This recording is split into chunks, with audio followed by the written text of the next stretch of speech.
જામનગરના કાલાવડ પાસેના ખંડેરામાં પીજીવીસીએલની બેદરકારી સામે આવી છે। ખેડૂતોનું મોટું નુકસાન। જામનગર જિલ્લાના કાલાવડના ખંડેરા ગામે પીજીવીસીએલની ગંભીર બેદરકારી સામે આવી છે। ખેતરમાં લાગી આ કાલાવડ તાલુકાના ખંડેરા ગામના ખેતરમાં ઊભા રહેલા 15 વીઘાના ઘઉં બળીને ખાખ થયા હતા। ખંડેરા ગામના ઉદુભા જાડેજા નામના ખેડૂતનું ખેતર હતું।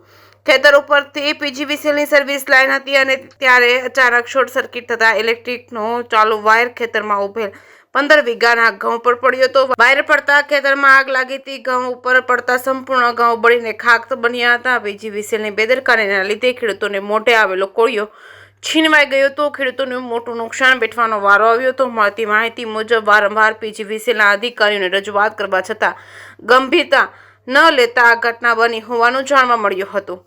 જે કેસની ગુજરાતી સાથે હર્ષલ ખંડેરિયા, જામનગર।